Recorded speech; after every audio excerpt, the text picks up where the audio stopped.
आता आपण श्रीमती इंदुबाई पाटील मुंदखेडा तालुका चाळीसगाव यांच्याकडे आता आपण आलोय आणि ह्या मावशींनी नॅचरमचा वापर सुरू केला होता. त्यांना काय अनुभव आले आपण थोडंसं त्यांच्याशी चर्चा करूया.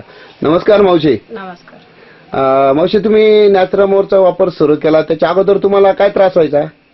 माझे गुडघे दुखायचे. बर. दवाखाना खूप केला मी. हा. पहिल्यांदा काही फरक नाही पडला. अच्छा. गुडघे दुखायचे. अजून काय काय वाटायचं तुम्हाला? खूप असं चालवायला बी त्रास व्हायचा. म्हणजे चालवलं जायचं नाही तुमच्याकडे? चालत जात नाही होतं. हा. उठायला बी त्रास व्हायचा सकाळी उठायला. मग सकाळी म्हणजे अंतरातून सकाळी झोपेत उठलं जमिनीवर पाय टेकायचे नाही. पाय नाही टेकायचे म्हणजे पाय दुखायचं खूप? दुखायचे पाय खूप. पाय सूज आलेली होती. सूज आलेली होती. बर. आणि थोडासा जीव घाबरेल सारखा वाटायचा. जीव घाबरेल झाल्यासारखं वाटायचं.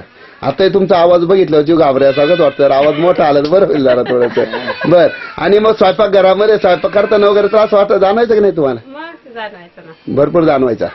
बर. मग हे किती दिवसापासून चालू होता या अशा प्रकारचा त्रास तुमचा? झालं होतं 1-1.5 वर्षापासून. 1-1.5 वर्षापासून चालू होता. मग तुमच्या औषध गोळ्या वगैरे चालू होत्या की नाही? हो, चालू होत्या. औषध गोळ्या चालू होत्या. मग दवाखान्याचा खर्च वगैरे चालू होता तुमचा? हा, चालूच होता. पण अच्छा. पण फरक वगैरे मग? आता भाऊसाहेबने सांगितलं हा. तर हे घेऊन पावडर तुम्ही. अच्छा. म्हणजे भाऊसाहेब पाटील म्हणजे तीर्थराज पाटलांनी तुम्हाला? अच्छा. मग त्यांच्या बर बर बर. हा, त्यांच्या घरात त्यांनी वापरला, त्यांना अनुभव आला म्हणून तुम्हाला सांगितलं. मग मी मागू बा असं वाटलं होतं.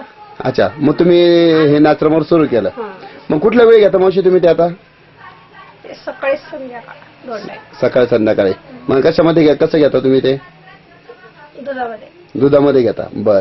मग नॅचरमवर सुरू केलं तुम्ही, घ्यायला सुरुवात केली आणि घ्यायला सुरुवात केल्यानंतर मग काय काय जाणवलं तुम्हाला? काय काय फरक पडला वाटला? काय सूज आलेली होती ना, ते सूज फरक पडला बाबा. अच्छा. सूज कमी झाली. बर. असं हलकं वाटतं बा. शरीर हलकं हलकं वाटायला लागलं. हलकं झालं. काम करायला असं उत्साह वाटलं बा. म्हणजे पहिलं काम करायला उत्साह नव्हता, नाही. तो आता काम करायला उत्साह वाटायला लागला. बरं. आणि आता स्वयंपाक करताना भांडे घेता आता? म्हणजे पहिले जरा नको नको व्हायचं. स्वयंपाक करायला पहिलं आळस येत असेल, त्रास होत असेल. आता करता की नाही व्यवस्थित सगळं? मग आता करतो ना. घरचे खुश आहेत ना एकदम? घरी एकटीच राहते. बर. आणि मग औषधाचं वगैरे बाकीचं काय चालू आहे की नाही? बाकीच्या गोळ्या बिळ्या सगळं बंद केलं? गोळ्या बिळ्या काय घेतल्याशिवाय चालू देत नव्हतं. आता ते तो जो त्रास येतो तुमचा त्रास तो पण चांगल्या प्रकारे वाचलेला, म्हणजे तो पण त्रास तुम्हाला वाचला. बर बर. मावशी, अजून काय वाटतं तुम्हाला? अजून काय सांगाल तुम्ही? अजून काय मला आता बरं वाटतं. हा.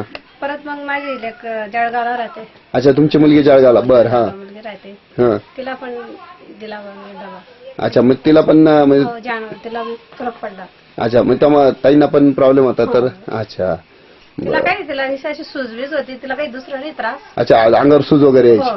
बरं. मग ते तो त्यांचा पण त्रास गेला? तो पण गेला. बर.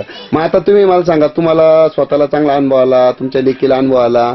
मग तुम्ही जर आता इतरांनी औषध घ्यावं यासाठी तुम्ही इतरांना काय सल्ला द्याल? आता तुमच्यासारख्या काही लेडीज असतील की नाही? आता तुमच्या चेहऱ्यावर हसू आलंय. पूर्वी एवढं हसू येत होतं का? पहिलं येत होतं का हसू? पहिलं नव्हतं येत ना. मग आता इतरांच्या चेहऱ्यावर हसू पाहण्यासाठी तुम्ही आता काय सल्ला द्याल? इतरांना काय सांगाल? असं सांगते ना, मग घ्या डबा तुम्ही. अच्छा. जे असं डायबिटीज काही आजार जर असला तर त्याच्यावर फरक पडतो.